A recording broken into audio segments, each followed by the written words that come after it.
Let's talk about how to completely demolish your favorite songs using the concept of atonality.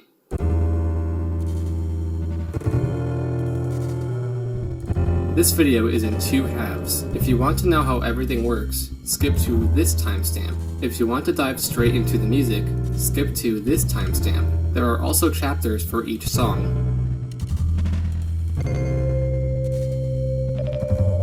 Atonality is a vague, complex term. Atonal music can be briefly defined as music which does not revolve around a tonal center, otherwise known as a key. It can also describe music which is neither tonal nor serial, and serial music essentially consists of repetitive patterns. And it can also be defined even more specifically as a description of the style of compositions composed by composers such as avant-garde, Anton Webern, and Arnold Schoenberg, all of whom use free chromaticism and dismissed the idea that music should necessarily have a tonality, or chords which function in a way that make them superior to other chords. But, for the purpose of this video, I'll stick to saying that it's music without a key. There, nice and simple. I hope I didn't lose you, because now I want to show you how I destroyed some of your favorite songs with atonality. Well, destroyed is a strong word, I'll admit. However, these familiar, easily recognizable songs definitely lost their familiarity and recognizability when I was done with them. Really, the point of this video is to show you some experiments I conducted with atonality. I took some recognizable tunes and ran them through 7 different modifications, which are as follows. Doubled intervals.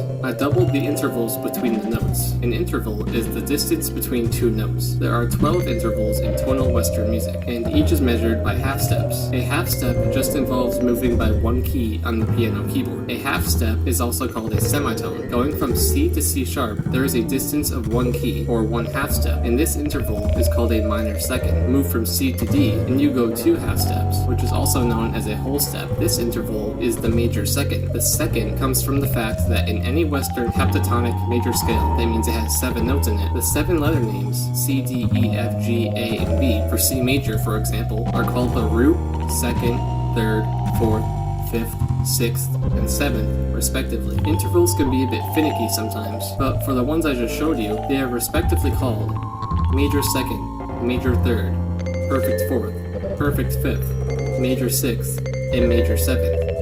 And then the octave is just C to C. Don't ask me why some are perfect and others aren't. I don't know why. I don't believe in perfection. Anyway, those major intervals can become minor if you take away one half step, or go backwards by one key on the piano. For example, going from C to E is a major third, which is a distance of 4 half steps. Going from C to E flat is a minor third, or 3 half steps. You simply take away a half step, or go backward by one key. And of course, minor intervals can become major if you add a half step. Perfect intervals, on the other hand, are stubborn, so instead of becoming minor, they become diminished. Again, don't bother asking why, because it doesn't matter for this video. What does matter, however, is that I doubled these intervals in 2 different ways. First, I doubled the intervals horizontally, left to right. For example, if you have a simple melody, such as D, F sharp, B, A, D, I doubled the distance between each note. D to F sharp is a major third interval, which is 4 half steps, so I doubled it to 8, turning it into a minor 6th interval, and that F sharp becomes an A sharp, or B flat. F sharp to B is a major 4th, which consists of 5 half steps, which becomes 10 half steps, or a minor 7th when I double it, so that means the B turns into an E, and so on and so forth. I also doubled the intervals vertically. For example, if your chord is D,